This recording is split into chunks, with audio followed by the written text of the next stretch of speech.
திருவிழா நல்வாழ்த்துகள் என புத்தாண்டு நல்வாழ்த்துகள் சொல்லி பழகிட்டோம்.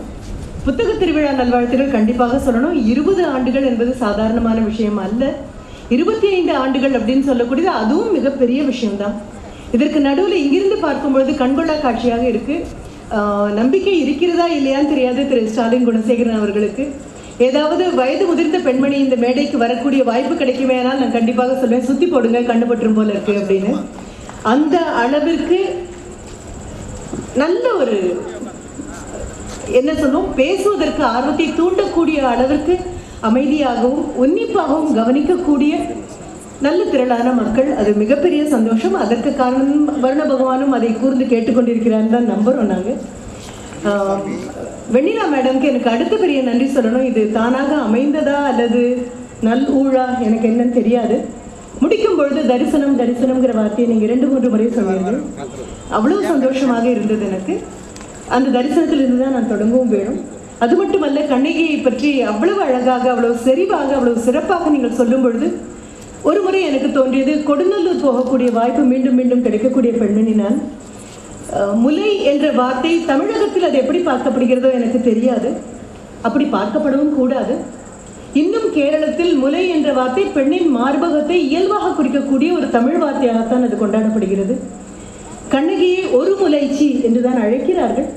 கொடுநல்லூர் பகவதி மட்டுமே அல்ல, சிறு குறும்பா என்று அவளுக்கு ஒரு பெயர் உண்டு. குறும்பர் இனத்தை சேர்ந்தவர்கள் அவளை கண்டதாகவும் அவளுக்கு சிறு குறும்பா என்று பெயர் வைத்ததாகவும், அந்த சிறு குறும்பா மருவி சீர்மா என்று மாறியதாகவும் சீர்மக்காவுகள் போகும் இடமெல்லாம் காணக்கூடியவை. அந்த கோவில்களுக்கு போனால் ஒரு பக்கத்தில் நின்று மட்டும்தான் அந்த அம்மனை தரிசிக்க முடியும். எந்த பகுதி பூரணமாக இருக்கிறதோ அந்த பகுதியை மட்டும்தான் பார்த்து தரிசிக்கிறார்கள். மற்றொரு பகுதி திருகி எரிந்த முலை உள்ள அந்த பகுதி அவனுடைய கோபத்தை காட்டக்கூடிய ஒரு பகுதியாக இருப்பதால் அதை மக்கள் பார்க்கக்கூடாது என்று நினைக்கிறார்கள். இன்றளவும் என் வீட்டிலும் கண்ணகி பயன்படுத்தியதை போன்ற 2 சிலம்புகள் வீட்டில் உள்ளன. வாங்கி வந்து வைத்திருக்கக்கூடியது. இப்படித்தான் சிலம்பு இருந்திருக்கும். வரக்கூடியவர்கள் எல்லோரும் அதனை அசைத்து பார்ப்பார்கள், அதில் ஒலி எழுப்பும். பட் அவளுடைய காலில் இருந்தது மாணிக்கப்பரலாக இருந்தது. அவ்வளவு அழகான ஒரு விஷயத்தை அவ்வளவு கோர்வையாக நீங்கள் சொல்லிக் கொண்டு வந்தது போது அவ்வளவு பூரிப்பாக இருந்தது. என்ன காரணம்? இன்று பார்வையும் தரிசனமும் அல்லது பார்வைகளும் தரிசனங்களும் என்ற தலைப்புக்குள் நான் போவது கூட சிலப்பதிகாரத்திற்கு முந்தைய காலத்தை தொட்டுத்தான் செல்ல போகிறேன். அப்படி பார்க்கும் பொழுது சாதாரணமாக நீங்களும் நானும் கடந்து செல்லக்கூடிய, ஒரு முறைக்கு 2 முறை பார்க்க வேண்டிய தேவையில்லை, அதை பொருட்படுத்தாமல் செல்லக்கூடிய பல விஷயங்கள், பல ஆயிரக்கணக்கான செய்திகளை தங்களுள் அடக்கி கொண்டிருக்கக்கூடிய விஷயங்களாக இருக்கும். பார்வையில் இருந்து தரிசனத்திற்கு போவது என்பது ஒரு பரிணாம வளர்ச்சி. அது புத்தகத்தால் மட்டுமே தான் கைகூடும். ஒரு புத்தகத்தை தீவிரமாக வாசிக்கக்கூடிய நபர், அதுவும் இலக்கிய புத்தகங்களை இலக்கிய வாசகனாக தன் தரத்தை உயர்த்தி கொள்ள வேண்டும் என்று பேரவா கொண்ட ஒரு நபர் பல படிநிலைகளை கடந்துதான் அந்த இடத்திற்கு செல்ல முடியும். ஒரு பேருந்தில் பயணம் செய்யும் பொழுதோ அல்லது விமானத்தில் பயணம் செய்யும் பொழுதோ பொழுதுபோக்குக்காக கையில் வைத்திருக்கக்கூடிய புத்தகங்களை பற்றி அல்ல நாம் பேசுகிறோம். தீவிரமான இலக்கியத்திற்குள் நான் செல்ல வேண்டும், சென்று மீண்டு வரக்கூடிய நான் உள்ளே சென்ற நானாக இருக்கக்கூடாது.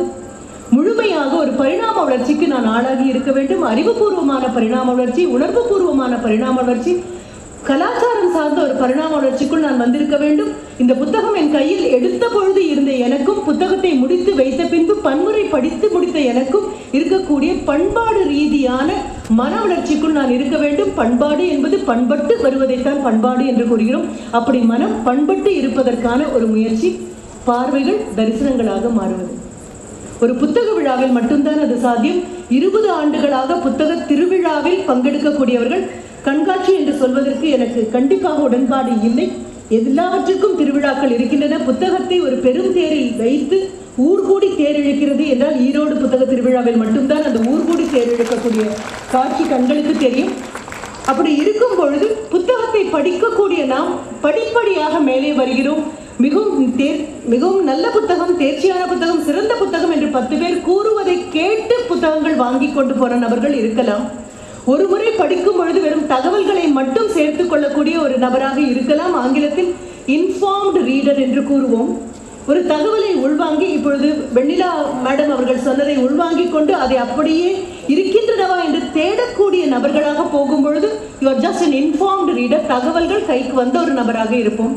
புத்தகத்தை மீண்டும் ஏதோ ஒரு மொழியில் எடுத்து வைத்து விடுவோம். 2 ஆண்டுகளுக்கு பின் 3 ஆண்டுகளுக்கு பின் எப்பொழுது நிமித்தம் கூடி வருகிறதோ, புத்தகத்தை படிப்பதற்கு ஊழ் என்று வேண்டும், நிமித்தம் கூடி வருகிறதோ, அப்போ மீண்டும் அதே புத்தகம் நம் கைக்கு வரும். நம் வீட்டு அலமாரியில் இருந்தால் கூட 3 ஆண்டுகள் அதன் பக்கம் போவதற்கான ஊழ் நமக்கு அமைந்திருக்காது. அந்த நல்லூழ் அமையும் பொழுது மீண்டும் அந்த புத்தகத்தை எடுத்து பார்க்கிறீர்கள். முதல் முறை நீங்கள் வாசித்த நீங்கள் அல்ல, 2ஆம் முறை வாசிக்கக்கூடிய நீங்கள். 3 ஆண்டுகளுக்குள் பலவிதமான மாற்றங்கள் உங்களுக்குள் ஏற்பட்டு இருக்கும். 2வது முறை படிக்கும் பொழுது you become an intelligent reader. அறிவு சார்ந்த புத்தி கூர்மையுள்ள ஒரு வாசகனாக நீங்கள் மாறுவீர்கள். எது எல்லாம் தேவை, எது எல்லாம் தேவையில்லை என்று உங்களால் தீர்மானிக்க முடியும். ஒரு வெறும் தரவுகளை மட்டும் வைத்துக்கொண்டு, தகவலை மட்டும் வைத்துக்கொண்டு ஒரு புத்தகத்தை அட்டையிலிருந்து அட்டை வரை வாசிப்பது முட்டாள்தனம் என்று புரிய வரும். இப்பொழுது நீங்கள் you will become an intelligent reader. இன்னும் அறிவு சார்ந்த கூர்மையான ஒரு திறனோடு வாசிக்கக்கூடிய நபராக மாறுவீர்கள். அதோடு நிறுத்தக்கூடாது. ஊழ் தொடருமே ஆனால், அதிர்ஷ்டம் தொடருமே ஆனால், 2வது முறை தாண்டி 3வது முறையும் உங்களுக்கு வாசிக்க ஒரு நல்ல வாய்ப்பு கிடைக்கும். அதுவும் உடனடியாக கிடைக்கக்கூடாது. உங்களுக்குள் எந்த மாற்றமும் வந்திருக்காது. 2 வருடம், 3 வருடம், 10 வருடம் ஆனால் இன்னும் நல்லது. அதற்கு பின் நாமும் இருந்து புத்தகமும் இருந்து வாசிக்கக்கூடிய நேரமும் கிடைக்குமே ஆனால், 3ஆம் முறை வாசிக்கக்கூடிய உங்களிடம் முதல் முறையாக நீங்கள் பல வெளிச்சங்களை அந்த வரிகளுக்குள் பார்க்க ஆரம்பிப்பீர்கள். ஒரு இன்ஃபார்ம்டு ரீடர் என்ற நிலையிலிருந்து மாறி இன்டெலிஜென்ட் ரீடர் என்ற நிலையிலிருந்து மாறி புதுமையாக புதிய புதிய வெளிச்சங்களை அந்த புத்தகம் உங்களுக்கு காண்பிக்க தொடங்கும். அந்த புதிய புதிய வெளிச்சங்களை பார்க்கும் பொழுது உங்களுக்குள் வரக்கூடிய மாற்றங்கள் கணிசமானவை. அதோடும் நிறுத்திவிடக் கூடாது. 4வது முறை கண்டிப்பாக இறைவன் அருளும் இயற்கை அருளும் பரிபூர்ணமாக கூடி வரும்பொழுது அதே புத்தகத்தை மீண்டும் வாசிக்கக்கூடிய வாய்ப்பு கிடைக்கும். அந்த 4வது முறையும் நீங்கள் வாசித்து முடித்து விட்டீர்கள் என்றால் அப்பொழுதுதான் you become an independent reader. புத்தகம் இல்லாமலும் புத்தகத்தை உங்களால் 10 பேரிடம் சொல்லக்கூடிய அளவு படிப்பு என்று சொல்வது படிய வேண்டியது மனதில் ஏற்பூட்டி உழுவதை போல வரிகள் ஊழ்ந்திருக்கும். முதல் முறை பார்த்தபோது அது வெறும் பார்வையாக இருக்கும். 4வது முறை 5ஆம் முறை அந்த புத்தகத்திடம் போகும் பொழுது பார்த்தவை எல்லாம் தரிசனங்களாக மாறும்.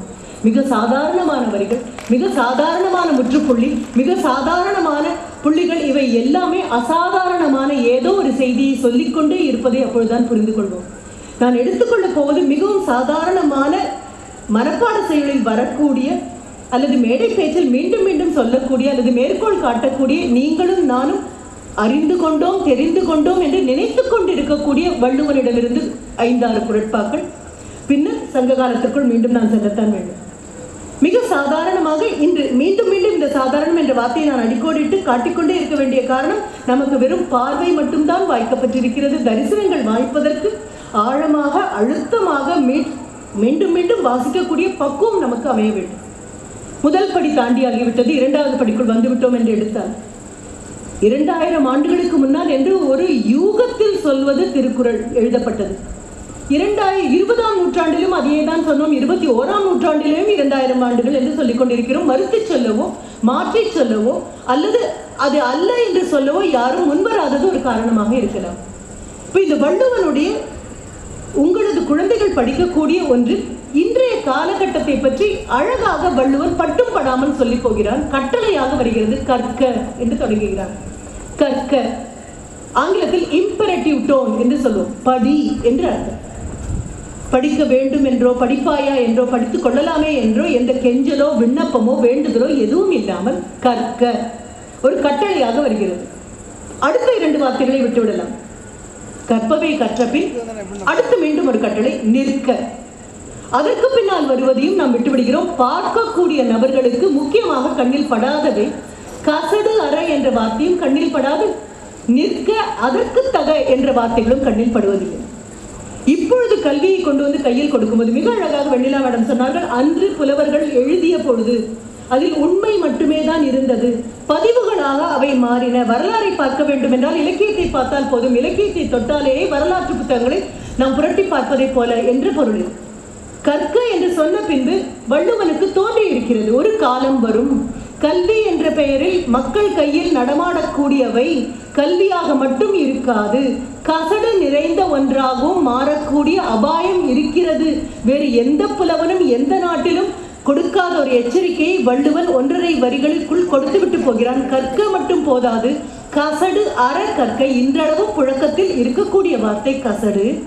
கசடு அற கற்க. கிடைத்தது கல்விதானா என்று புரிந்து கொள். கல்வியோடு கலந்து வரக்கூடிய கல்வி அல்லாத விஷயங்களும் இருக்கும். அதை பிரித்தறியக்கூடிய அந்த நிலையில் உன் ஆசிரியர்கள் உனக்கு உதவுவார்களாக. இது எதுவும் அவன் சொல்லாவிட்டாலும் கற்க, கசடு அற, கற்றவை கற்றபின் நிற்க அதற்கு தக. நிற்க எதற்கு தக? அதற்கு தக. எதற்கு தக? கற்றவை கற்றபின் நிற்க அதற்கு தக. ஆனால் எது கல்வி? எப்பொழுது கற்றவனாவேன்? கசடு அற கற்றால் மட்டும்தானே நான் கற்றவனாவேன். கசடோடு கூடி ஒரு கல்வியை பெற்ற பின்பு அந்த கசடு கலந்த கல்விக்கு சார்ந்து நிற்க அதற்கு தக என்றால் சமுதாயம் எத்தனை அபாயகரமான சூழ்நிலைக்கு தள்ளப்படும். வள்ளுவன் இதை எழுதிய பொழுது என்ன நினைத்தானோ தெரியாது. ஒருமுறை வாசித்த போது இவ்வளவு பொருள் புரியவில்லை. வயது போக போக, மக்களை பார்க்க பார்க்க, கல்வி கூடங்களுக்கு செல்ல செல்ல மீண்டும் மீண்டும் தோன்றக்கூடியது. எத்தனை ஒரு தீர்க்க தரிசனத்தோடு ஒரு மனிதன் எழுதியிருப்பான். தன் கையில் கிடைக்கக்கூடிய 1.5 அடிகளுக்குள் மிக பிரம்மாண்டமான உண்மையை வைத்திருக்கிறான் என்ற தரிசனம் கிடைக்க வேண்டும் என்றால் ஒவ்வொன்றாக பிரித்து பார்த்துதான் எடுத்துக்கொண்டு போக வேண்டும். 1980களின் துவக்க காலத்தில் கோயம்புத்தூரில் இருக்கக்கூடிய டவுன்ஹால் என்ற அந்த பகுதியில் விஜயா பதிப்பகம் உண்டு. கல்லூரிக்காக பேருந்தில் இறங்கிவிட்டு அந்த இடத்தை தாண்டி வரும்பொழுதெல்லாம் அந்த விஜயா பதிப்பகத்தில் ஒரு கண்ணாடியால் ஆன ஒரு கண்ணாடி சீலை, திரைச்சீலை என்று கூட சொல்லலாம். It's a screen. அதில் எழுதியிருக்கக்கூடியது மு. மேத்தா அவர்களுடைய வார்த்தையாக இருக்கும். எழுத்து விதைகளை இதய மண்ணில் தூவினால் செழித்து வளர்வது தனி மனிதன் அல்ல, ஒரு சமுதாயம். புத்தக திருவிழா அதைத்தான் நடத்தி கொண்டிருக்கிறது. எழுத்து விதைகளை இதய மண்ணில் தூவினால் செழித்து வளர்வது தனி மனிதன் அல்ல, ஒரு சமுதாயம். அது உண்மையாக இருக்குமே ஆனால் கிடைக்கக்கூடிய கல்வி கசடு உள்ளதா கசடு அற்றதா என்று பிரித்து பார்க்கக்கூடிய பக்குவத்தை குழந்தைகளும் பெற்றோர்களும் ஆசிரியர்களும் பெற்ற பிறகு மட்டும்தான் நிற்க அதற்கு தக. அது இல்லாமல் கையில் கிடைக்கக்கூடிய எல்லாவற்றையும் கல்வியாக எடுத்துக்கொண்டு நின்றோம் என்றால் பார்வையோடு தாண்டி போவேமே தவிர பரிணாம வளர்ச்சிக்கு நம்மை நாமே ஆட்படுத்திக் கொள்ள முடியாது. இனி அந்த வரிகள் கைக்கு வரும் பொழுது, குழந்தைகள் கையில் இருக்கக்கூடிய புத்தகங்களை குழந்தைகள் வாசிக்கும் பொழுது, தேர்வுக்கு செல்லும் பொழுது மீண்டும் மீண்டும் ஒரு சமுதாயம் கலந்து ஆலோசித்து புரிந்து கொள்ள வேண்டிய விஷயம். இன்னும் 100 ஆண்டுகள் கழித்து இந்த சமுதாயம் எப்படி இருக்க போகிறது என்பதற்கான ஒரு அடித்தளத்தை அமைப்பது இன்று குழந்தை கையில் இருக்கக்கூடிய புத்தகம். அது கசடு அறை இருக்க வேண்டும். என்ன காரணம்? எப்பொழுதும் முன்னுதாரணமாக நான் சொல்லக்கூடிய ஒன்று, மாடு சுத்தமாக இருக்கிறது, மாட்டின் மடி பல முறை கழுவப்பட்டு இருக்கிறது, பால் கறக்கக்கூடிய அந்த நபரின் கைகள் கழுவப்பட்டிருக்கின்றன, பாத்திரம் சுத்தமாக இருக்கிறது, கறந்த பால் அதைவிட சுத்தமாக இருக்கிறது, அடுப்பையும் துடைத்து சுத்தமாக வைத்திருக்கிறேன், கரத்தோடு எடுத்து அடுப்பில் வைத்தாகிவிட்டது, அடுப்பில் பால் கொதிநிலை வந்து பொங்கி வரும் பொழுதும் அந்த பால் சுத்தமாக இருக்கிறது, அது உறைந்து நிற்பதற்காக உரை ஊற்றும் தயிரும் சுத்தமாக இருக்கிறது, உறைந்த நிலையில் தயிரும் சுத்தமாகி அதை கடைந்தெடுக்கக்கூடிய மத்தும் சுத்தமாக இருக்கிறது, அதிலிருந்து வரக்கூடிய வெண்ணெயும் சுத்தமாக இருக்கிறது, மிச்சம் இருக்கக்கூடிய மோரும் சுத்தமாக இருக்கிறது. ஆனால் அந்த வெண்ணெயை உருக்கும் பொழுது எங்கிருந்து தான் கசடு அடியில் வந்து தட்டியதோ கண்ணுக்கு தெரிவதே கிடையாது. இத்தனையும் சுத்தமாக இருந்தும் ஒரு கசடு வந்து நிற்குமே ஆனால் வள்ளுவன் சொல்லக்கூடிய அபாயம் இதுவாக இருக்கும். பார்வையிலிருந்து தரிசனங்களை நோக்கி வளர்வதற்கான ஒரு பரிணாம வளர்ச்சியின் ஒரு சின்ன உதாரணம், பரிச்சயப்பட்ட ஒன்றைத்தான் நான் மறுபடியும் கூறுகிறேன். மாசு நீங்கி இருக்க வேண்டும். காற்றில் மாசு இருக்கிறது, தண்ணீரில் மாசு இருக்கிறது, பூமியில் மாசு இருக்கிறது, ஏன் விண்வெளியை கூட மாசுபடுத்தி விட்டோம் என்று வருத்தப்படும் பொழுது வள்ளுவனிடம் மாசு இல்லாமல் இருக்க வேண்டும் என்றால் என்ன செய்ய வேண்டும்? மனத்துக்கண் மாசுலனாதல் அனைத்தரன் ஆகுலன் இறப்பிற. உன் மனதில் மாசு இல்லாமல் இருந்தால் அதை விட பெரிய அறம் உனக்கு எதுவும் கிடையாது. மனத்துக்குள் இருக்கக்கூடிய மாசு என்னவாக இருக்கும்? இப்பொழுது உளவியல் வல்லுநர்களிடம் போய் கேட்டீர்கள் என்றால் அவர்கள் போடக்கூடிய அந்த பட்டியலை நாம் சொல்லக்கூடிய 2000 வருடங்களுக்கு முன்னாலேயே வள்ளுவன் கொடுத்துவிட்டு போய்விட்டான். தாண்டி போகும்பொழுது நாம் திரும்பி கூட பார்ப்பதில்லை. ஒரு 2 மதிப்பெண்களுக்காக அந்த குறளை எழுதிவிட்டு போகிறோமே தவிர அப்படி சென்று விடுவோம் என்ற அச்சம் இருந்ததால் தான் நிற்க அதற்கு தகை என்று வலியுறுத்தி சொன்னான். அரண் சொல்லும் பொழுது அரண் சொல்லவில்லை, அரண் வலியுறுத்தி சொன்னது. அதை எடுத்து பார்த்தோம் என்றால் எது எனது மனதில் உள்ள மாசு? திரும்பி பார்த்தோம் என்றால் அழுக்காறு, அவா, வெகுளி, இன்னாசொல், இவை 4 மாசு.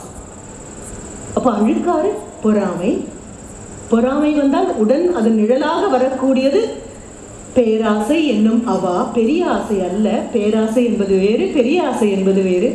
அழுக்காறு அவா, இவை இரண்டும் வந்தாலே நிராசை வருவதன் காரணமாக வெகுண்டெழக்கூடிய நமது வெகுளி.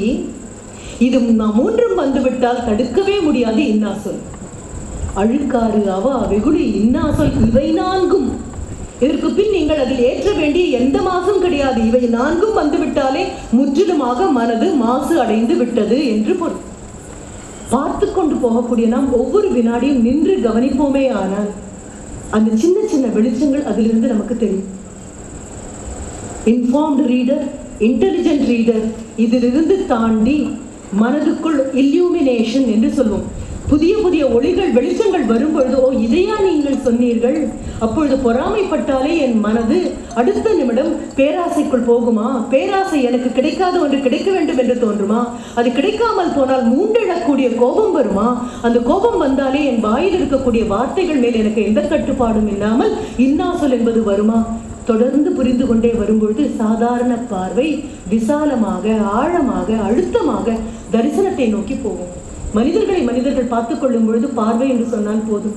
இறங்கி வரும் தெய்வத்தையும் மனிதர்க்குள் இருக்கக்கூடிய தெய்வீகத்தையும் நம்மால் பார்க்க முடியாது, தரிசிக்க மட்டும்தான் முடியும்.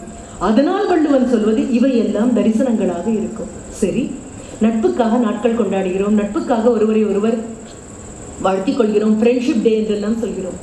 நட்புக்கு விளக்கம் கொடுக்க வேண்டும் என்று வள்ளுவனிடம் போனீர்கள் என்றால் ஒன்றும் சொல்லுவதில்லை. உங்களுக்கும் எனக்கும் பரிச்சயமாகாத, புரிந்து கொள்ள முடியாத எதையும் வள்ளுவன் சொல்லி போனது இல்லை. என்ன, பார்த்தும் பார்க்காமல் புரிந்தும் புரியாமல் போகக்கூடிய நம்மிடம் கொஞ்சம் நம்மை அதட்டி மிரட்டி சொல்ல வேண்டிய கட்டாயத்திற்கு வள்ளுவன் போகிறார். உடுக்கை இழந்தவன் கைபோல அங்கே இடுக்கண் களைவதான் நட்பு. யாருக்கு தெரியாது? ஆனால் ஒன்று நமக்கு தெரியாது. உடுக்கை இழந்த விஷயத்தை அறிவு மனிதனிடம் சொல்வதற்கு முன்னால், அறிவிடம் இருந்து ஆணை வருவதற்கு முன்னால் கைகள் போய் அவன் மானத்தை காப்பாற்றிக் கொள்ளும். அறிவிடம் இருந்து ஆணை வருவதற்காக கைகள் ஒரு நாளும் காத்து நின்றதில்லை. இல்லை என்றால் வள்ளுவன் உடுக்கை இழந்தவன் கை போல ஆங்கே அடுத்த நிமிடம் இடுக்கண் களைவதாம் நட்பு. ஒரு நாளும் இடுக்கண் களைந்த பின்பு, மானத்தை காப்பாற்றிய பின்பு கைகள் பாராட்டுதல் வேண்டும் என்று கேட்டு நின்றதில்லை. உடலின் ஒரு அங்கமாக இருக்கக்கூடிய கரங்களுக்கு உடலின் மானத்தை காப்பாற்றுவது அது தனிச்சையாக வரக்கூடியது, அனிச்சை செயலாக வரும். உண்மையான நட்பு என்பது உதவிய பின்பு அந்த உதவி செய்தேன் என்று 1000 பேரிடம் சொல்லாமல் இருப்பது, உதவி செய்தவர்கள் திருப்பி நம்மிடம் நன்றி சொல்ல வேண்டும் என்று காத்து நிற்காமல் அடுத்த உதவிக்காக செல்வது.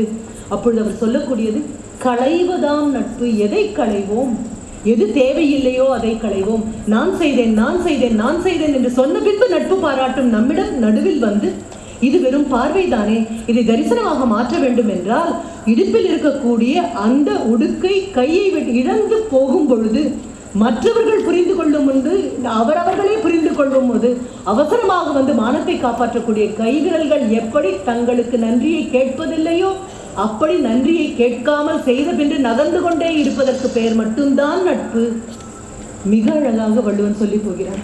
சரி, திரும்பி பார்க்கிறோம். பாரம் தாங்காமல், ஏதோ சுமை தாங்காமல், மனச்சுமை தாங்காமல் குழந்தைகள் தற்கொலை செய்து கொள்ளும் அளவிற்கு போகிறார்கள்.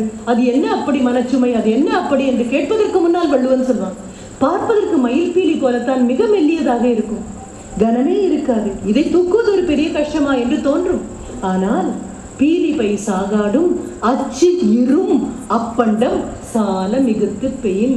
கொஞ்சம் கொஞ்சமாக ஒன்றுமில்லை ஒன்றுமில்லை ஒன்றுமில்லை ஒன்றுமில்லை என்று நினைத்து நினைத்து நினைத்து இனிமேல் இதை தாங்க முடியாது. ஆங்கிலத்தில் அழகாக சொல்வார்கள், the last straw on the camel's back என்று சொல்வோம். அந்த கடைசியாக வைத்த வைக்கோல் புல்லினால் அல்லது உடைந்து விடும். ஒவ்வொன்றாக ஒவ்வொன்றாக கூட்டி கூட்டி கூட்டி முதுகுக்கு வரும்பொழுது எந்த நிலையில் இது முறியும், பாயிண்ட் ஆஃப் நோ ரிட்டர்ன், இனி திரும்பி வர முடியாது என்ற எல்லைக்கு தள்ளப்படும் பொழுது மாய்த்து கொள்ள துணிவதுதான் அந்த மனங்கள். இதை அப்படியே எடுத்து பார்க்கும் பொழுது மிக அழகாக நிசம் எசக்கியல் ஆங்கில புத்தகங்கள் வந்திருக்கிறது, தேடி பார்த்தால் கிடைக்கலாம், அது அவுட் ஆஃப் பிரிண்ட், அது எனக்கு தெரியல. நிசம் எசக்கியலுடைய டோன்ட் கால் இட் சூயிசைட் மிக அழகான புத்தகம், பார்வைகள் தரிசனங்களாக மாறுவதற்கு. மிக குறுகிய சின்ன புத்தகம், ஒற்றை உட்கார்ந்து படித்தீர்களே ஆனால் மனது தூக்கி வாரி போடாமல், அடிக்கடி அழுகை வராமல், ஓரளவுக்கு மனம் உறுதியோடு இருப்பவர்கள் படிக்க வேண்டும் என்றால் 15 நிமிடத்துக்குள் படித்து முடித்து விடலாம். என்னை போல 15வது முறை படிக்கும் பொழுதும் எடுத்த உடனே அழுதுவிட்டு மூடிவிட்டு எடுத்து கொஞ்சம் கொஞ்சமாக தவணை முறையில் படிப்பவர்கள் இந்த ஆயுளுக்குள் படித்து முடிக்க முடியாது. அவ்வளவு கனமான புத்தகம், மிக மெல்லிய புத்தகம். அதனால்தான் கனம் இன்னும் கூடி இருக்கிறது. அதனால்தான் பீலிப்பை என்று நான் சொல்கிறேன்.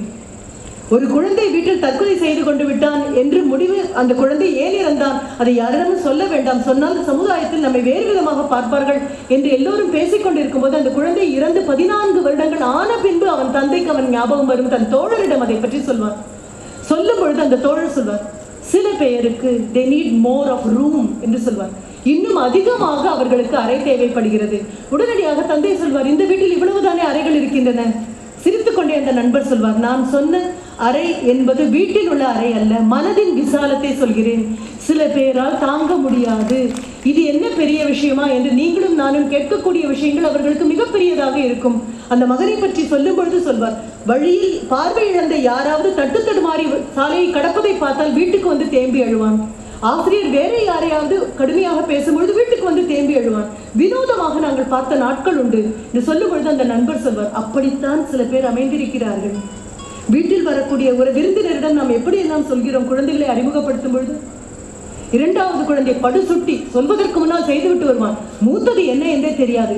வந்தவர்கள் முன்னால் மூத்த குழந்தையை சொல்லும் பொழுது முதிராத நமது மனது முதிர வேண்டும் என்பதற்காக சொல்கிறேன். பீலிப்பை, சாகாடும், அச்சிரும் அப்பண்டம், கிண்டலும் கேலியும், குழந்தையை நோக்கி வீசக்கூடிய அந்த அம்புகள் எல்லாமே தைக்காது என்று நீங்களும் நானும் நினைக்கலாம். தைத்த விஷயத்தை குழந்தை உங்களிடம் சொல்லாமலும் விட்டு போகலாம். வள்ளுவன் மிக அழகாக சொல்கிறான், இன்னும் இன்னும் பாரத்தை கூட்டிக் கொண்டே போனால், விடுபட்டு போனால் போதும் என்ற நிலைக்கு குழந்தைகள் போகும், மனிதர்களும் போவார்கள். பாரதியிடம் கேட்டால் குறிப்பு உணர் என்று சொல்வான். முகத்தை பார்த்தவுடன் வலியை புரிந்து கொள், முகத்தை பார்த்தவுடன் வேதனையை புரிந்து கொள். மனிதர் நோக மனிதர் பார்க்கும் பார்வையினி உண்டோ என்றால், நொந்து மனிதர்கள் வாடும் போது பார்த்து நிற்போமோ என்று ஒரு பொருள். மனிதன் நோகும்படி பார்ப்போமா என்பது இன்னொரு பொருள். உளவியல் ரீதியாக பார்வைகள் கூட மனிதனை நோக வைக்கலாம். இது தரிசனமாக மாறும். இந்த தரிசனத்தையும் எடுத்துக்கொண்டு ஒவ்வொன்றாக அடுத்தது, தன்னெஞ்சறிவது பொய்யற்க, பொய்த்த பின் தன்னெஞ்சே தன்னை சுடும். நான் எப்பொழுதும் சொல்வேன், வள்ளுவன் ஏகாரத்தை நீட்டினாலே பிரச்சனை வருகிறது என்று பொருள். தன்னெஞ்சே தன்னை சுடும், தன்னெஞ்சே தன்னை சுடும் மிக அழகாக. இது அப்பொழுது பொருள் புரியாத காலங்கள் உண்டு. ஆனால் ஷேக்ஸ்பியருடைய துன்ப நாடங்களில் மிக உன்னதமாக கருதப்படக்கூடிய மேக்பெத், தனது மன்னனை அவன் கொல்ல வேண்டும். மன்னன் அவனுக்கு உறவினனும் கூட. அப்படிப்பட்ட மன்னன் தன் கோட்டையில் வந்து தங்கியிருக்கும் பொழுது அவனை கொல்ல மனது துணியவில்லையே என்று வருத்தப்படுகிறான். மனைவியான லேடி மேக்பெத் மிக அபாரமான கதாபாத்திரம் ஷேக்ஸ்பியருடையது. கொன்றுவிட்டு வா என்று சொல்கிறாள். கொன்ற அந்த கையை, குறுவாளையும் கையில் எடுத்துக்கொண்டு திரும்பி வருகிறான் மேக்பெத். கை முழுவதும் ரத்தமாக இருக்கிறது. பார்த்து விட்டு அவள் சிரிக்கிறாள். போய் மறுபடியும் கத்தியை வைத்து விட்டு வா, கத்தியை தூக்கி கொண்டு வராதே, உன்னை எல்லாரும் சந்தேகப்படுவார்கள். என்னால் அந்த காட்சியை மீண்டும் பார்க்க முடியாது, அவ்வளவு கோரமான காட்சியை உருவாக்கி வந்திருக்கிறேன் சொல்லும் பொழுது அவள் சொல்வாள், லேடி மேக்பெத், நான் கொண்டு போய் வைத்து விடுகிறேன். இது என்ன பெரிய விஷயமா? only children are scared of death. இறந்து போனவர்களை பார்த்து பயப்படுவது குழந்தைகளாக இருக்கலாம். மன்னன் நீ எப்படி பயப்படுகிறாய்? அந்த ரத்தம் தோய்ந்த கத்தியை எடுத்து கொண்டு போய் அங்கேயே வைத்துவிட்டு பக்கத்தில் உறங்கக்கூடிய 2 மெய்காப்பாளர்கள் மேலும் ரத்தத்தை தெளித்துவிட்டு திரும்பி வந்து அவனிடம் சொல்வாள், கை முழுவதும் ரத்தமாக இருக்கிறது, கொஞ்சம் கழுவினால் எல்லாம் போய்விடும் என்று சொல்வாள். ஆனால் முடிக்கும் பொழுது ஷேக்ஸ்பியருடைய இந்த துன்பையல் நாடகத்தின் 5வது அங்கத்திற்கு வரும் பொழுது அவளை பற்றிய ஒரு புகார் மேக்பெத் மன்னனுக்கு வரும். அப்பொழுது அவன் மன்னனாகி இருப்பான். போய் பாருங்கள் என்று சொல்லும் பொழுது ஸ்லீப் வாக்கிங் சீன், உளவியல் ரீதியாக எந்த எண்ணங்களை எல்லாம் மனதில் புதைத்து வைத்திருக்கிறோமோ அந்த மருத்துவர் சொல்வார், வெளியே சொல்லக்கூடாத ரகசியங்களை எல்லாம் தன் தலையணையிடம் சொல்லி புலம்பிக் கொண்டிருக்கிறாள் உன் மனைவி என்று சொல்வார். தலையணைக்கு மட்டும் சொல்வதற்கு வாயிருந்தால் அவளுடைய அரசியல் ரகசியங்களை கேட்டு அதிர்ந்து போவோம் என்று தோன்றும். அவள் போய் செய்யக்கூடியது என்ன? அங்கே இருக்கக்கூடிய ஒரு பாத்திரத்தில் தண்ணீர் இருக்கும், கையை மீண்டும் மீண்டும் கழுவிக்கொண்டே இருப்பாள். அதை வாசனை வேறு பார்ப்பாள். I never knew the old man had so much of blood in him என்று சொல்வாள். அந்த வயோதிக கிழவனின் உடலில் இவ்வளவு ரத்தம் இருக்கிறது என்று எனக்கு தெரியாது. ஒற்றை புலி, இதை அழிக்கலாம், இதை அழிக்கலாம். வள்ளுவன் சொன்னான், தன்னெஞ்சே தன்னை சுடும், வேறு யாரும் வேண்டாம். கையை மீண்டும் மீண்டும் கழுகி மீண்டும் மீண்டும் அதை முகர்ந்து பார்த்த பின்பு சொல்வாள், all the sweet scents of Arabia cannot sweeten this little hand of mine. அரேபிய நாட்டு வாசனை திரவியங்கள் எதனாலும் என் கைக்கு வாசனை ஊட்ட முடியாது. அந்த அளவிற்கு ரத்தத்தின் நெடி என் கைகளில் இருக்கிறது. கண்முன்னால் நிற்கும் யாரும் அவளுக்கு தெரியாது. பக்கத்தில் நிற்பவர்கள் யாரையும் அவளால் பார்க்க முடியாது. பார்த்தாலும் அவள் பார்வையில் யாரும் பதிய மாட்டார்கள். வள்ளுவன் இதைத்தான் அப்பொழுதே சொன்னது. எல்லாரிடமும் நீங்கள் வேண்டாம், யாருக்கும் தெரியாமல் ரகசியத்தை காப்பாற்றிக் கொண்டு போகலாம், எல்லோரையும் வெளியே தள்ளி கதவை அரைந்து சாத்திவிட்டு தனியாக உறங்கலாம். ஆனாலும் உங்களோடு தானே நீங்கள் உறங்கியாக வேண்டும், வேறு யாரோடும் அல்லவே. அவரவரோடு தானே அவரவர் உறங்கியாக வேண்டும். அப்படி வரும்பொழுது வள்ளுவன் சொல்கிறான், தன்னெஞ்சே தன்னை சுடும், வேறு கூண்டில் உன்னை ஏற்ற வேண்டிய தேவையே கிடையாது. தரிசனங்கள் வரும் பொழுது, ஒப்பிட்டு பார்க்கும் பொழுது நமக்கு புரிகிறது எவ்வளவு பிரம்மாண்டமான உண்மைகளை. ஒரு ஆலம் விதைக்குள் அவ்வளவு பிரம்மாண்டமான ஆலமரம் ஒளிந்து கொண்டு புதைந்து கொண்டு சரியான நேரத்திற்காக காத்து கொண்டு நிற்பதை போல இந்த விதை நம் மனதில் விழுமே ஆனால் பார்க்கும் பார்வை இன்னும் விசாலமாகும். மெதுவாக அப்படியே வரலாம். இருக்கக்கூடிய புத்தகங்களில், நீங்க வாங்கக்கூடிய புத்தகங்களில் நான் மறுபடியும் மறுபடியும் குறளை சொல்லிக்கொண்டே இருப்பேன். எத்தனை முறை படித்தாலும் அத்தனை முறையும் புதிய புதிய விளக்கங்களையும் புதிய புதிய வெளிச்சங்களையும் தரக்கூடியது. இன்னும் I had to become an independent reader. திருக்குறளை எழுத்துவிட்டு இனி நான் விடுதலை ஆகிவிட்டேன் என்று சொல்ல முடியாது. ஒவ்வொரு முறை விடுதலைத்தான் விடுதலை என்று சொல்கிறோமோ என்னமோ, ஒன்றை முற்றிலுமாக விட்டால் அது விடுதலை, இன்னும் விட முடியவில்லை. சங்க இலக்கியத்திற்குள் வரும்பொழுது பெருவாரியாக பலரால் பாராட்டப்படக்கூடிய, மேற்கோள் காட்டப்படக்கூடிய, திருமணங்களில் கூட பத்திரிகைகளில் எழுதப்படக்கூடிய ஒரு பாடல், நம் அனைவருக்கும் தெரிந்த ஒரு பாடல். விஞ்ஞான ரீதியாக பேசப்பட வேண்டும் என்பதால் நான் சொல்கிறேன். நமக்கு முன்னால் சென்ற சங்க இலக்கிய பாடல்களில் இருக்கக்கூடிய அந்த விஞ்ஞானம் இன்றளவும் நமக்கு புரியாத ஒன்று. இயல்பாக சொல்லிவிட்டு போவார்கள், அன்றாடம் காணக்கூடிய ஒரு காட்சியை சொல்லிவிட்டு போவார்கள். நான் சொல்லக்கூடியது யாயும் யாயும் யாராகியரோ.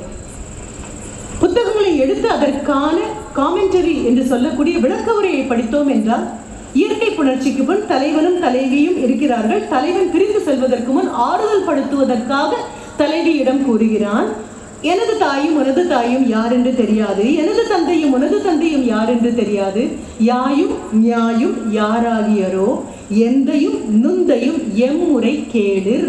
கேளிர் உறவினர்கள், யாதும் ஊரே யாவரும் கேளிர். கேளீர் என்று நெடில் கிடையாது, கேளிர். அப்பொழுது எந்தையும் நுந்தையும் எம்முறை கேளிர். உன் தகப்பனுக்கும் என் தகப்பனுக்கும் என்ன உறவு முறை இருக்கும்? அடுத்தது, நீயும் நானும் எவ்வழி அறிதும். உனக்கும் எனக்கும் இதுமுறை ஏதாவது தெரிந்திருக்கிறதா? நாம் இருவரும் ஒருவர் இருப்பதை ஒருவர் பார்த்திருக்கோமா, உணர்ந்திருக்கிறோமா? இல்லையே. அடுத்த வரிதான், செம்புல பெயல் நீர் போல அன்புடைய நெஞ்சம் தான் கலந்தனவே. இப்ப இந்த முதல்ல வரக்கூடிய 3 வரிகளையும் செம்புலத்தின் கண் கொண்டு வரணும். நம்ம செம்புலம், புலம் என்பது வேறு, நிலம் என்பது வேறு. செம்புல பெயல் நீரா செந்நிலம் என்று கூட சொல்லி இருக்கலாம். திரைப்பட பாடலில் கூட வந்திருக்கிறது, நீரும் செம்புல சேரும் கலந்தது போல என்று. மனது மிகவும் துடித்த வரிகள் அது. அவ்வளவு சுலபமாக சங்க இலக்கியத்தையும் வள்ளுவனையும் தூக்கி யாரும் எடுத்து வர முடியாது. யூ கால் இட் கேனனிக்கல் லிட்ரேச்சர் என்று அதை சொல்வோம். எப்படி விவிலியம் கேனனிக்கல் லிட்ரேச்சர், திருக்குரான் கேனனிக்கல் லிட்ரேச்சர், பகவத்கீதை கேனனிக்கல் லிட்ரேச்சர் என்றால் காலம் காலமாக ஒரு கட்டுப்பாட்டுக்குள் இருக்கக்கூடிய ஒன்று. அதை நாம் எடுக்கும் பொழுது கலாச்சாரத்தையும் அதை நம்பக்கூடிய மக்களுடைய பக்தியும் சேர்த்து கையில் கொண்டு வருகிறோம் என்பது புரியுமே. ஆனால் வள்ளுவனை தொடும் பொழுதும் அதே அளவு சர்வ ஜாகிரதையாக தொடுவோம். சங்க இலக்கியத்தை தொடும் பொழுதும் மிகவும் மிகவும் கவனமாக தொடுவோம். செம்புல பெயல் நீர் போல தமிழன் நீரில் எத்தனை வகை கொண்டு வந்தான் நமக்கு தெரியாது. கடல் நீர் தனியாக இருக்கும். 3 ஆறுகள் ஒன்றாக சேர்ந்து கடலில் போய் கலக்கும் போது முன்னீர் என்று சொல்வான், ஊற்று நீர் என்று சொல்வான், ஆற்று நீர் என்று சொல்வான், ஒழுகு நீர் என்று சொல்வான். அத்தனை பெயர்களும், குளத்து நீர் என்று இருக்கிறது, குட்டையில் நீர் இருக்கிறது, ஊர் உண்ணும் கேணி, அதை ஊருணி என்று மருவி வந்தது. அது ஊர் போய் உண்ணக்கூடிய, உணவாக பயன்படுத்தக்கூடிய, குடிக்கக்கூடிய தண்ணீர், அதை ஊரும் கேணி சொல்லி சொல்லி ஊருணி ஊருணி என்று சொல்ல ஆரம்பித்தோம்.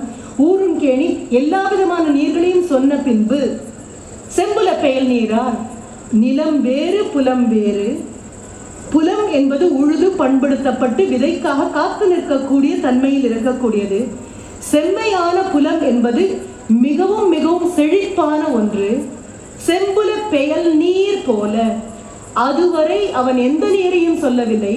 கடல் நீர் இருப்பது கரைக்கு தெரியும், ஆற்று நீர் இருப்பது கரைக்கு தெரியும், குளத்தில் நீர் இருப்பது குளக்கரைக்கு தெரியும், ஏரியில் நீர் இருப்பது ஏரி கரைக்கு தெரியும், ஒழுகி வரக்கூடிய நீராக இருக்குமேனால் 2 பக்கம் இருக்கக்கூடிய கரைக்கு தெரியும், அருவியிலிருந்து கொட்டக்கூடிய நீர் என்றால் பக்கத்தில் இருக்கக்கூடிய மலைக்கு தெரியும்.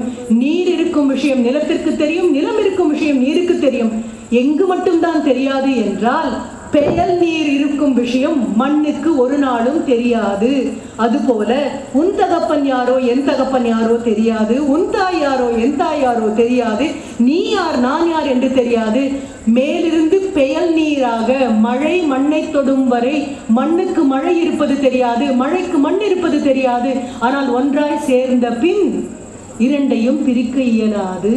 அப்ப பொருள் கொடுக்கும் போது தரிசிக்கணும். செம்புல பெயல் நீரார், செம்புல பெயல் நீரான்னு சொல்றதுக்கு முன்னால பெயல் நீர் என்று எதற்காக பெயர் கொடுத்தோம்? மழை நீருக்கு மட்டும் தானே மண் இருப்பது தெரியாது.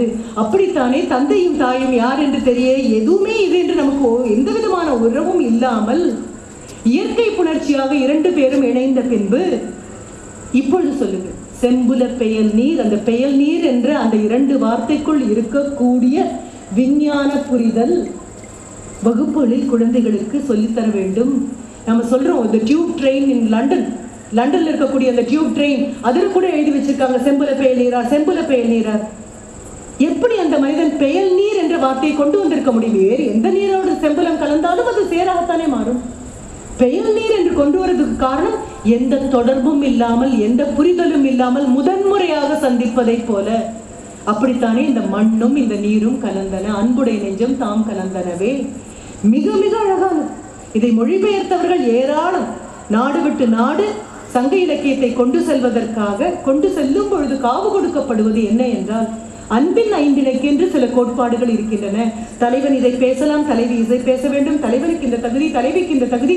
2024 அளவுகோல்களை வைத்துக்கொண்டு தயவு செய்து சங்க இலக்கிய பாடல்களை அளக்க முயற்சி செய்யக்கூடாது. அந்தந்த காலத்திற்கு பொருந்தி வரக்கூடிய உண்மைகள் அந்தந்த காலத்தோடு வேரோடி நிற்கக்கூடியவை. அதாவது அதுக்கு நான் பேர் சொன்னேன் கேனனிக்கல் லிட்ரேச்சர் அப்படின்னு சொன்னேன். 2024 காலை வைத்துக் கொண்டு அங்கே அளவுகோலை பார்த்து கொண்டு இது என்னப்பா இப்படி எல்லாம் பேசுகிறார்கள், இது என்ன இப்படி எல்லாம் இருக்கிறது என்று கேட்பது கூட ஒரு அவமதிப்பான கேள்வி. முடிந்தால் அங்கே போய் நிற்க முயற்சி செய்யலாம். அங்கே போய் நிற்க முயற்சி செய்யும் அளவிற்கு ஆழமாக நமக்கு புரிதல் இல்லாமல் போனால் அவரவர் இடத்தில் இருந்து கொண்டு கொடுக்க வேண்டிய மரியாதையை அந்த இலக்கியத்திற்கு கொடுத்து செல்வதுதான் மிக முக்கியமான விஷயமாக இருக்கும். அடுத்தது இது 40வது செய்யுள். நான் மேற்கோள் காட்டிக்கொண்டே போகிறேன், அவ்வளவுதான். நீங்க செய்ய வேண்டிய பெரிய விஷயம் என்ன அப்படின்னா, ஏதோ சங்க இலக்கியம் யாரும் தொடவே கூடாது, அது பெரிய ஆசிரியர்கள் வந்து விளக்கவுரை கொடுத்தால்தான் புரியும்னு இப்ப சொன்ன அத்தனை குறளும் எல்லாருக்குமே புரியும். பதம் புரித்து பதம் பட்ட நெஞ்சோடு பார்க்கும் பொழுது புரியக்கூடிய ஒன்றுதான். இந்த யாயும் நியாயம் ஆரோக்கியம் எல்லோருக்கும் புரியக்கூடியதான். இதே மாதிரி 25வது மிக அழகான ஒரு பாடல், பெண்களுடைய பார்வையிலிருந்து உலகத்தை பார்க்கிறது. இந்த பாடல் வினோதமான ஒன்று. தலைவிதான் சொல்கிறாள், இது முதலாக வந்து டிராமாட்டிக் மோனலாக். சங்க இலக்கியத்தின் அகப்பாடல்கள் எல்லாமே முதலாக உலகத்தில் டிராமாட்டிக் மோனலாக், நாடக தன்கூற்று அல்லது நாடக தனிக்கூற்று என்று சொல்வார்கள். தனியாக நின்று ஒரு நபர் பேசிக்கொண்டிருப்பது சாலிலோக்கி. சோலோ என்றால் நமக்கு தெரியும். சாலிலோக்கி என்றால் யாரும் இல்லாமல் தன் மனதில் உள்ளதை ஒரு நாடக கதாபாத்திரம் வெளியிடுவது. டிராமாட்டிக் மோனோலாக், டயலாக் என்றால் தெரியும், 2 பேர் பேசுவது. மோனோ என்றால் ஒன்று, மோனோலாக் என்றால் ஒரு நபர் பேசுவது. டிராமாட்டிக் மோனோலாக் என்றால் யாரோ ஒரு நபர் கேட்பதற்கு இருக்கிறார்கள் என்று தெரிந்து கொண்டு ஒரு நபர் பேசிக்கொண்டே இருப்பது. அந்த நபர் பேசும் பொழுது பல விஷயங்கள் இதில் முன்னால் வரும். உலகத்தின் மிகவும் தொன்மையான டிராமாட்டிக் மோனோலாக். என்ன காரணம்? டிராமாட்டிக் மோனோலாக் ஆங்கில இலக்கியத்திற்கு வரும் பொழுது 18ஆம் நூற்றாண்டு முடிந்து 19ஆம் நூற்றாண்டு துவங்கி ஆகிவிட்டது. பாதி கூட வந்தாகிவிட்டது.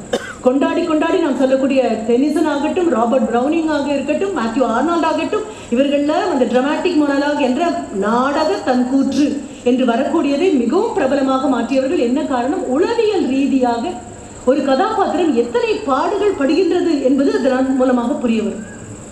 ஆனால் இவர்கள் அத்தனை பேரும் அறியும் முன்பே தமிழில் எழுதப்பட்ட ஒற்றை காரணத்தின் அதன் காரணமாக உலகம் அறியாமல் போன ஒன்று. The oldest form of dramatic monologue is in Tamil. 2000 வருடங்களுக்கு முன்னாலேயே எழுதப்பட்டாகிவிட்டது. தலைவி கூற்றாக இருக்கலாம், தலைவன் கூற்றாக இருக்கலாம், தோழி கூற்றாக இருக்கலாம், பாணன் கூற்றாக இருக்கலாம், பாங்கி கூற்றாக இருக்கலாம், செவிலித்தாய் கூற்றாக இருக்கலாம். 5 வரி, 4 வரி, 8 வரி, 10 வரி என்று மனதில் உள்ள அத்தனையும் கொட்டி தீர்த்த அந்த நாடக அயற்கூற்று அல்லது தன்கூற்று உலகத்துக்கு முதலாக அறிமுகப்படுத்தினது தமிழன் தான். ஆனா இது என்ன பண்ணணும்? இதை சொல்றதுக்கு ரொம்ப அழகாக சொன்னாங்க இல்லையா? கனக விசய தோளில் வைத்து கண்ணகிக்கு சிலையை கொண்டு வந்ததை போல ஆங்கிலத்தின் தோளில் தமிழை வைத்து கடத்த வேண்டும். வேறு வழியே கிடையாது. ஆங்கிலத்தின் தோல்ல தமிழை வைத்து ஆங்கிலேயனிடம் கொண்டு போய் காண்பித்து உனக்கு தெரிந்தது ஆங்கிலம் மட்டும்தானே, எங்களுக்கு ஆங்கிலமும் தெரியும் என்று சொல்ல வேண்டும். அப்படி தமிழ்கிட்ட வந்தீங்கன்னா 25வது பாடல் மிக அழகான ஒன்று. யாரும் இல்லை தானே கள்வன் பதம் பிரிச்சு சொல்றேன். பதம் பிரிக்க வேண்டாம், இது நமக்கே புரியும். ஒரு சூழலை கற்பனை பண்ணிக்கோங்க. இது எல்லாமே டிராமாட்டிக் மோனோலாக். நீங்க அதை கேட்டுட்டு இருக்கீங்க, அந்த தோழி மாதிரி கேட்குறீங்க. யாரும் இல்லை தானே கள்வன் தான் அது பொய்ப்பின் யான் எவன் செய்கோ. யாருமே இல்லை, கள்வன் தான் அங்க இருக்கான், அவன் அது பொய்ப்பின், அப்படி ஒண்ணு நடக்கவே இல்லை அப்படின்னு சொல்லிட்டான்னா நான் என்ன பண்ணுவேன்? சரி, அங்க வேற யாருமே இல்லையா? இல்லை, இருந்தாங்களே. யார் இருந்தாங்க? திணைத்தாள் அல்ல. இந்த திணை விளையுது இல்லையா, அந்த திணை விளையும் போது அதனுடைய காம்பு பார்த்தீங்க அப்படின்னா பசிய நிறத்துல இருக்கும். திணைத்தாள் அல்ல, சிறு பசுங்கால பச்சை நிறமோ என்று தோன்றக்கூடிய அளவு மெல்லிய திணைத்தாள் போன்ற கால்கள் உள்ள ஒழுகு நீர் ஆறல் பார்க்கும். இன்னும் ஆரமீன் அப்படின்னு நம்ம சொல்றோம். செம்மொழி ஆறதுக்கு இது மிகப்பெரிய காரணம். எத்தனையோ ஆயிரம் ஆண்டுகளுக்கு முன்னாலே வழங்கப்பட்ட வார்த்தை இன்றும் வழக்கொழிந்து போகாமல் புழக்கத்தில் இருந்தால் செம்மொழியினுடைய அதனுடைய அடித்தளம் செம்மையாக இருக்குன்னு அர்த்தம். ஒழுகு நீர் ஆறல் பார்க்கும் குறுகும் உண்டு. அங்க இன்னொரு ஆளும் இருந்தாங்க. கால் பார்த்தீங்கன்னா திணைத்தாள் மாதிரி இருக்கும், சின்ன பச்சையான கால். அந்த ஆளு என்ன பார்த்துட்டு இருக்கல, அது ஒரு குறுகு கொக்கு. இந்த குறுகு என்ன பண்ணிட்டு இருக்கு அப்படின்னா ஒழுகு நீர், அப்படியே ஒழுகி தண்ணி வந்துட்டு இருக்கு. அதுல ஆறல் மீன் வருமா அப்படின்னு பார்த்துட்டு நிற்கக்கூடிய குறுகும் உண்டு. எங்கே? தான் மணந்த ஞான்றே அவன் என்னை கொண்ட பொழுது, அவன் என்னை மணந்த பொழுது. அப்போ டிஇடிஆர் அப்படின்னு ஒரு அழகான ஒரு டிக்ஷனரி இருக்கு, டிரெவிடியன் எட்டிமலாஜிக்கல் டிக்ஷனரி. அது பார்க்கக்கூடிய வாய்ப்பு பெரும்பாலும் ஆராய்ச்சிக்குள்ள தான் போகும்போது அதை பார்ப்போம். முனி அப்படிங்கிற வார்த்தைக்கே அதில் போய் பார்த்தீங்கன்னா கோபம் அப்படின்னு தான் போட்டிருக்கோம், ஆங்கர் அப்படின்னு போட்டிருக்கோம். முனி அடிச்சிருச்சுன்னு நம்ம சொல்றதுல இருந்து, முனியாண்டின்னு சொல்றதுல இருந்து, இவை எல்லாமே கோபம் உள்ள ஒரு தெய்வத்தை பற்றி நம்ம சொல்லக்கூடியது. அதனுடைய அடிவார்த்தை ரூட் வேர்ட் அப்படிங்கிறது முனி அப்படின்னு சொன்னா கோபம் அப்படின்னு. இப்போ தான் மணந்த ஞாற்றை, மணத்தல் என்றால் உடல் ரீதியாக கொள்வது என்று பொருள்.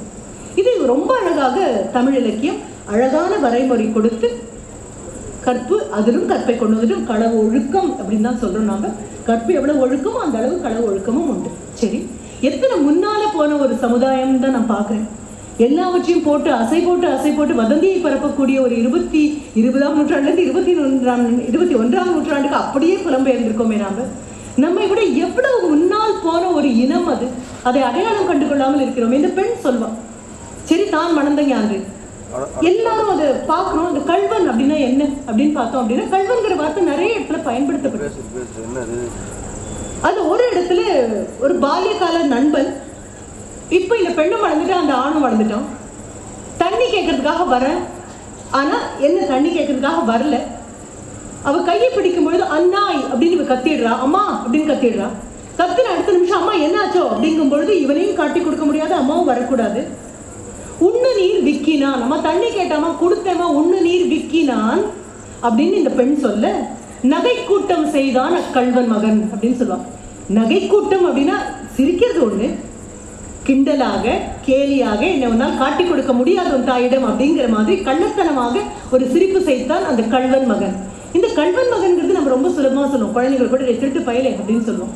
மலையாளத்துல கொச்சு கள்ளா அப்படின்னு கூப்பிடுவோம். நம்ம சின்ன குடும்பம் என்ன இன்னும் வந்தீங்கன்னா உள்ளம் கவர் கள்வன், மனதை மாயமாக கொண்ட கள்வன். இவை எல்லாமே டேர்ம்ஸ் ஆஃப் என்டியர்மெண்ட், அன்பின் மிகுதியால் பேரன்பின் காரணமாக அரவணைத்துக் கொள்ளக்கூடிய அந்த வார்த்தை கள்வன். ஆனா இப்ப இவ சொல்லக்கூடியது யாரும் இல்லை தானே கள்வன், அங்கு இருக்கக்கூடிய அந்த நபரோ கள்வன். அப்போ உடனடியாக மொழிபெயர்க்கக்கூடியவர்கள் என்ன நினைக்கிறாங்க? 20ஆம் நூற்றாண்டின் பார்வையில் இருந்து 2000 ஆண்டுகளுக்கு முன்னால போன ஒரு கலாச்சாரத்தை பார்க்கும் பொழுது அளவுகோல்களாக நாம் எதை எடுத்துக்கொள்கிறோம்? கள்வன் என்ற அடுத்த நிமிடம் தீஃப், ஹிப்போக்ரட், எல்லா வார்த்தையும் வந்தாச்சு. ஆனா உண்மையாக போய் பார்த்தீங்கன்னா அன்பின் ஐந்திணைக்கு உட்பட்ட தலைவனை பார்த்து ஒரு தலைவிக்கு சொல்லக்கூடிய அனுமதி இல்லாத வார்த்தைகள் இவை எல்லாம். யாரும் இல்லை தானே, மறுபடியும் ஏகாரம், தானே கள்வன் தான் அது பொய்ப்பின் யானவன் செய்கோ. எது பொய்ப்பின்? தான் மணந்த ஞான்றே, என்னை அவன் கொண்டான் என்ற விஷயத்தை அவன் இல்லை என்று சொல்லிவிட்டால் நான் எங்கே போவேன்? அங்கே ஒரு ஆள் இருந்தாங்களே, யாரு? திணைத்தாள்னு சிறுபசுங்கால ஒழுகு நீர் பார்க்கும் குழுகும் உண்டு. குறுகு என்னைக்காவது வந்து சொல்ல போதா? இல்லை. அப்ப யார் இந்த கள்வன்? தேடி போகணும். பார்வைகள் போதாது. எப்படிப்பட்ட மனநிலையில் ஒரு பெண் சொல்லி இருப்பாள், எப்படிப்பட்ட பதைபதைப்பில் ஒரு பெண் சொல்லி இருப்பாள். ஐயோ இது இல்லை என்று அவன் சொன்னான், யாரிடம் போய் சொல்வேன்? கள்வன் என்ற வார்த்தைக்காக தேடி நடக்கும் பொழுது ஒரு பொருள் நண்டு, கிராப், சாதாரண நண்டு கள்வன், திருடன் கள்வன். மூன்றாவதாக தமிழன் எப்படி இப்படியெல்லாம் யோசிச்சான்னு தெரியாது. கள்வன் என்ற வார்த்தைக்கு நடுச்சொல்வோன் என்று பொருள். நடுச்சொல்வோன் என்றால் மீடியேட்டர். மீடியேட்டர்னா ஜட்ஜ்னா. அப்போ யாரும் இல்லை, தானே கள்வன். என்னுடைய தலைவனாக இருப்பவனோ ஊர் மக்களிடையே வரக்கூடிய பிரச்சனைக்கு தீர்ப்பு சொல்லக்கூடிய நடுச்சொல்வோன். ஒரு நடுச்சொல்வானே பொய்த்து போனால், அவனே இவளை தெரியாது என்று சொன்னால், ஊரில் வேறு யாரிடம் போய் நியாயம் கேட்பது? யாரும் இல்லை, தானே கள்வன். தான் அது பொய்ப்பின் யானவன் செய்வோ. சிறு பசுங்கால அப்படியே திணைத்தாடல்ல சிறு பசுங்கால ஒழுகு நீர் ஆறல் பார்க்கும் குறுகும் உண்டு தான் மணந்த ஞான்றே. பார்க்கும்போது உங்களுக்கு தோணுது, ஒரு திருடனுக்கும் நீங்க கள்வன்னு கொடுக்குறீங்க, ஒரு நடுச்சொல்வோனையும் கள்வன்கிற வார்த்தைக்குள்ள கொண்டு வந்து கொடுக்குறீங்க. ரொம்ப விபரீதமாக தமிழன் இப்படி ஒரு வார்த்தையை கொடுத்து, பின்னால் இப்படிப்பட்ட சூழல்கள் வந்தால் இதே வார்த்தையை எல்லோருக்கும் பயன்படக்கூடிய ஒன்றாக இருக்கும் என்று நினைத்தானோ என்னமோ தெரியாது. திரும்ப இப்படி பார்க்கும்பொழுது அவ்வளவு பெருமையாக இருக்கு. பிங்கள நிகண்டில் கிடைத்தது இந்த பொருள். மீடியேட்டர், கள்வன் என்றால் நடுச்சொல்வோன். ஒரு பெண் சொல்கிறாள், 399வது பாடல், எல்லாம் தரிசனங்கள் தான். தலைவன் அவளோடு இருக்கும் பொழுது அவள் உடல் நோய்வாய்ப்படுவதில்லை. எவ்வளவு நாகரிகமாக சொல்லி செல்கிறார்கள் அப்படிங்கிறது தான். பசலைன்னு ஒரு நோய் இருக்கு. பசலை அப்படின்னா கையில் இருக்கக்கூடிய வலையெல்லாம் கழண்டு விடும். வீட்டில் இருக்கக்கூடிய பெரிய பெண்களுக்கு எல்லாம் தெரியும். கணவன் விட்டு சென்றால் அந்த பெண்ணுடன் மெலிந்து போகும். பாரதி கிட்ட கேட்டீங்கன்னா, உணவு எனக்கு செல்லவில்லை, பால் புளித்தது, தூக்கம் வரவில்லை அப்படின்னு ஒரு பெரிய பட்டியல் நம்பொழியில் போடுவார். பசலை நோய் அப்படின்னு அவங்க சங்க காலத்தில் கொடுத்துருவாங்க. அவர் ரொம்ப அழகா சொல்றார், ஊரும் கேணி உண்டுரை தொக்க. ஊர்ல எல்லாரும் உண்ணக்கூடிய அந்த கேணி இருக்கு இல்லையா, அந்த கேணியில அந்த தண்ணீர் மேல பாசி படர்ந்திருக்கும். யாராவது தண்ணீர் கொடுக்கணும்னு கையை வச்சாங்கன்னா அந்த பாசி விலகும். கையை எடுத்துட்டு அவங்க போனாங்கன்னா பாசி படர்ந்துடும். அதே மாதிரி என் தலைவன் தொடுவுழி தொடுவுழி விலகி விடுவுழி விடுவுழி பரவும் என் நோய். இதை விட நாகரிகமாக ஒரு பெண் தன்னுடைய இயலாமையை வெளிப்படுத்த முடியுமா அப்படின்னு பார்த்தா கண்டிப்பா கிடையாது. பெண்ணியம் நம்ம இப்ப பேசுறோம், பெண்ணினுடைய உணர்வுகளை பேசணும்னு பார்க்கிறோம், ஆண்டாளை கொண்டாடுகிறோம். ஆண்டாள் எப்படி வெளிப்புறமாக சொல்றா அப்படின்னு சொல்லி ஒரு காலகட்டம் இருந்தது. பெண்கள் தங்கள் மனதில் ஏற்படக்கூடிய அதையெல்லாம் எழுதியவர்கள் ஆண்பார் புலவர்களாக இருந்தாலும் இப்படிப்பட்ட நிலைகளுக்குள்ளெல்லாம் பெண் கடந்துதான் வந்திருக்கா. சரி, தலைவன் தலைவியை பார்க்கிறான், அப்பப்போ வரான், சந்திக்கிறான், எல்லாம் தான். ஆனா திருமணத்தை பத்தி பேசினால் மட்டும் எந்த பதிலுமே கிடையாது அவங்ககிட்ட இருந்து. இப்ப தோழி சொல்ற, நான் பார்க்கணும், நான் அவங்ககிட்ட பேசுறேன். எவ்வளவு நனி நாகரிகத்தோடு, அதுதான் நம்ம ஆங்கிலத்தில் சொல்லுவோம் கல்ச்சரல் சொபிஸ்டிகேஷன் அப்படின்னு சொல்லுவோம். நனி நாகரிகம் சொன்ன மாதிரியும் இருக்கணும், சுட்ட மாதிரியும் இருக்கணும். வெளியில் இருக்கிறவங்களுக்கு புரியக்கூடாது, யார்கிட்ட சொன்னமோ அவங்களுக்கு மட்டும் புரியணும். அப்படின்னா அவர் ரொம்ப அழகா அந்த தலைவன் கிட்ட சொல்லுவார், வேரல் வேலி. வேரல் அப்படின்னு சொன்னா மூங்கில் அப்படின்னு அர்த்தம். சின்ன குருத்தாக வளரக்கூடிய மூங்கில். கேரளா பக்கம் போனீங்கன்னா நீங்க கண்டிப்பாக அதை பார்க்கலாம். வேரல் வேலி வேர்கோட் பலா, அதாவது அந்த பலாமரம், அந்த பலாமரம் எங்க காய்க்கும் தெரியுமா? வேர்லயே காய்க்கும். அப்படி பார்த்தீங்கன்னா தெரியும், மண்ணை விட்டு 1/2 அடி மேலே இருக்கும், அங்கேயே 4 காய்கள் வந்து மண்ணுல அமைதியாக எந்த விதமான அச்சமும் இல்லாம உட்காந்துருக்கும். அது பழுத்து பெருத்து பெரிய பலாவா ஆனாலும் அதுக்கு எந்த பிரச்சனையும் கிடையாது, கண்டிப்பாக அது விழ போறது இல்லை. அப்போ வேரல் வேலி. உங்க ஊர் எப்படிப்பட்டது தெரியுமா தலைவா? ரொம்ப பத்திரமான ஊருப்பா உங்க ஊரு. உங்க ஊர்ல இருக்கக்கூடிய பலாமரம் கூட வேர்ல தான்ப்பா காய்க்கும். வேர்ல காய்க்கிறதுனால அது விழுந்துரும்னு ஒரு அச்சம் கூட கிடையாதுப்பா. 10 பேர் கண்ணில் பட்டு யாராவது அந்த பலாவை எடுத்துருவாங்க, அந்த பயமும் கிடையாது. என்ன, இயற்கையாகவே மூங்கிலால ஒரு வேலி வேற போட்டிருக்கு. அப்ப என்ன, டபுள் செக்யூரிட்டின்னு அர்த்தம். அப்படிப்பட்ட நாட்டில இருந்து வரக்கூடிய உனக்கு எங்க ஊர் பலாலாம் மரத்தினுடைய மேலதான் காய்க்கும்பா, ஊருக்கெல்லாம் நல்லாவே தெரியும். அப்படி இருக்கும்போது உனக்கு அவளுடைய திருமணத்தை பத்தின எண்ணம் வரதுல வாய்ப்பே இல்லை. உனக்கு நீ ஒத்தி போடலாம். ஆனா நான் சொல்றேன், வேரல் வேலி வேர்கோட் பலவின் சாரநாட. எந்த நாட்டை சேர்ந்தவன் அப்படின்னு சொல்லும் போது கூட குத்தி காட்டக்கூடிய வார்த்தை. உனக்கு என்னப்பா, உங்க ஊர்ல வேர்ல பலா காய்க்கும், சுத்தியிலும் மூங்கில்ல எல்லாம் இருக்கும். ஆனா எங்க ஊர்ல பலா மேலதான் இருக்கும், 10 பேர் பாக்குற மாதிரி தான் இருக்கும். உன்னை நம்பிட்டா, உன் மேல பெரிய அன்பை வச்சிருக்கா. அவளுடைய அன்பு எப்படி பட்டது தெரியுமா? அவளுடைய உயிரோ தவ சிறிது. அவ்வளோ பெரிய பலாப்பழம் அவ்வளவு சிறிய காம்பில் அவ்வளவு உயரத்தில் தொங்கிக் கொண்டிருப்பது எவ்வளவு அபாயகரமோ அவ்வளோ அபாயகரம். உன்மேல் அவ்வளோ பேரன்பை வைத்துக்கொண்டு தக்க வைத்துக் கொள்ள முடியாமல் உயிரை தவித்துக் கொண்டிருக்கக்கூடிய என் தலைவியின் நிலை உனக்கு புரியாது. என்ன காரணம்? உங்க ஊர்ல வேர்லியே பலா சுத்திலும் அதற்காக இருக்கக்கூடிய மூங்கில் பாதுகாப்பு வேறு. இதை விட நாகரிகமாக ஒன்றை சொல்லி செல்ல முடியாது. கிடைக்கும் பொழுது தற்கால இலக்கியம் படிப்பதை போலவே சங்ககால இலக்கியத்தை கையில எடுத்துக்கோங்க. அந்த கையில எடுத்துக்கிட்டு பதம் பிரித்து உட்கார்ந்து படிக்கும் பொழுது உங்களுக்கு புரியும் எப்படிப்பட்ட நனிநாகரத்தின் உச்சத்தில் இருந்த ஒரு தமிழனுடைய வாழ்க்கை. பார்த்தும் பார்க்காமல் நாம் போகும் பொழுது அதை காப்பாற்ற முடியாமல் எப்படி போகிறது. வகுப்புக்குள் வராவிட்டால் வள்ளுவன் கூட நமக்கு கிடைத்திருக்க மாட்டான். ஒரு ஆசிரியரை நான் சொல்றேன், வள்ளுவனை கொடுத்து எல்லார் கையிலும் கொண்டு போய் கொடுன்னு யாரும் ஏற்றுட்டு இருக்க மாட்டோம். ஏதோ வகுப்புக்குள் வள்ளுவன் வர மனப்பாட செய்யலாகவாவது மனதில் கொஞ்சம் பதிய சில பாடல்கள் நமக்குள்ள வந்துருக்கு. ரொம்ப அழகாக சொன்னாங்க. அந்த சூரியன் அஸ்தமிக்குது, அந்த கல்லில் அப்படியே விழுந்து அடுத்த நிமிஷம் அம்மா சொல்லுவாங்க ஒல வைக்கணும் அப்படின்னு. இது குற்றாலக்குறவஞ்சியில் வரும்போது கூட வரும். ஆற்று வெள்ளம் நாளை வர தோற்றுதே குறி. சும்மா இப்படி பார்த்தாலே தெரியும். ஆற்று வெள்ளம் நாளை வர தோற்றுதே குறி, மலை ஆழமின்னல் ஈழமின்னல் சூழம் இன்னதே, நேற்றும் இன்றும் கொம்பு சுற்றி காற்றடிக்குதே, குழி நீர்ப்படு குறி சொரித்தவளை கூப்பிடுகிறதே. ஒரு தவளை அப்படியே கூப்பிட்டுட்டே இருந்துச்சு அப்படின்னா மழை வரப்போகுதுப்பா. சுத்தி சுத்தி ஈழத்திலிருந்தும் மலையாள கேரளாவிலிருந்தும் காத்து அடிக்கும் பொழுது தமிழ்நாட்டில் மழை வரும். இதை விட தட்பவெட்ப நிலையை கூர்ந்து பார்த்து சொல்வதற்கு ஒரு இனம் வர வேண்டிய தேவையே இல்லை. இப்படி நின்று பார்த்தாலே தெரியும், நிழல் விழக்கூடிய தூரத்தை பார்த்தாலே தெரியும் பொழுது சாய்ந்து விட்டதா, பொழுது புலர்ந்து விட்டதா, சூரியன் உச்சியில் இருக்கிறானா அல்லது சாய போகிறானா என்று. இன்றும் நாம் மேற்கு என்று சொல்கிறோம், ஆனால் கேரளத்தில் படிஞ்ஞாறு என்று சொல்வார்கள். படியும் ஞாயிறு, ஞாயிறு சென்று படியும் இடம், படியும் இடம் என்றால் வீழும் இடம் என்று சொல்வார்கள்.